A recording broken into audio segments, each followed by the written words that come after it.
Hello guys, last ವಿಡಿಯೋದಲ್ಲಿ support ಮತ್ತು resistance ಅಂದರೆ ಏನಂತ ಹೇಳ್ಕೊಟ್ಟಿದ್ದೆ. ಈ ವಿಡಿಯೋದಲ್ಲಿ ಅದನ್ನು ಹೆಂಗೆ ಮಾರ್ಕ್ ಮಾಡೋದು ಚಾರ್ಟಲ್ಲಿ ಅಂತ ಹೇಳ್ಕೊಡ್ತೀನಿ, ಬನ್ನಿ.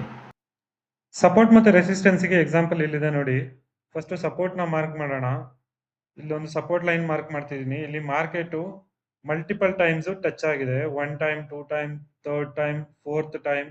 ಹಾಗೆಯೇ ಇಲ್ಲಿ ಬ್ರೇಕ್ ಆಗಿ ಹೋಗಿದೆ. ಇಲ್ಲೂ ಬ್ರೇಕ್ ಆಗಿ ಮೇಲೆ ಹೋಗಿದೆ. ಹಿಂದೆ ಹೋಗಿ ನೋಡೋಣ ಏನಾದರೂ ಪ್ರೈಸ್ ಆಕ್ಷನ್ ಆಗಿದೆಯಾ ಇಲ್ಲೇ ಅಂತ. ಇಲ್ಲಿ ನೋಡಿ, ಇಲ್ಲಿ ರೆಸಿಸ್ಟೆನ್ಸ್ ಆಗಿ ವರ್ಕ್ ಆಗಿದೆ, ಇಲ್ಲೂ ರೆಸಿಸ್ಟೆನ್ಸ್ ಆಗಿ ವರ್ಕ್ ಆಗಿದೆ, ಅದೇ ತರ ಇಲ್ಲೂ ರೆಸಿಸ್ಟೆನ್ಸ್ ಆಗಿ ವರ್ಕ್ ಆಗಿದೆ. ಅದೇ ತರ ರೆಸಿಸ್ಟೆನ್ಸ್ಗೆ ಒಂದು ಲೈನ್ ನ ಮಾರ್ಕ್ ಮಾಡೋಣ. ಇಲ್ಲಿ ನೋಡಿ, ಇಲ್ಲಿ ಮಲ್ಟಿಪಲ್ ಟೈಮ್ಸ್ ರಿಜೆಕ್ಟ್ ಆಗಿದೆ ಪ್ರೈಸು. ಈ ಏರಿಯಾನ ರೆಸಿಸ್ಟೆನ್ಸ್ ಅಂತ ಮಾರ್ಕ್ ಮಾಡ್ತೀನಿ. ಪ್ರೈಸು ಏನಾದರೂ ರಿಯಾಕ್ಟ್ ಆಗಿದೆಯಾ ಅಂತ ಹಿಂದೆ ಹೋಗಿ ನೋಡೋಣ. ಇಲ್ಲಿ ನೋಡಿ, ರೆಸಿಸ್ಟೆನ್ಸ್ ಇಲ್ಲಿ ಕರೆಕ್ಟು ರೆಸ್ಪಾಂಡ್ ಆಗಿದೆ ಪ್ರೈಸು. ನೀವು ಎಷ್ಟು ಹಿಂದೆ ಹೋಗಿ ನೋಡಿದ್ರು ಅಲ್ಲಿ ಏನಾದರೂ ಪ್ರೈಸ್ ಆಕ್ಷನ್ ಆಗಿರುತ್ತೆ ಆ ಏರಿಯಾದಲ್ಲಿ. ಓಕೆ, ಅದೇ ತರ ಇಲ್ಲಿ ನೋಡಿದ್ರೆ ಆ ರೆಸಿಸ್ಟೆನ್ಸ್ ಬ್ರೇಕ್ ಆಗಿ ಅದೇ ಸಪೋರ್ಟ್ ಆಗಿ ಮೇಲೆ ಹೋಗಿದೆ. ಇದೇ ತರ ಚಾರ್ಟ್ ಅಲ್ಲಿ ಮಾರ್ಕ್ ಮಾಡಿ ಪ್ರಾಕ್ಟೀಸ್ ಮಾಡಿ.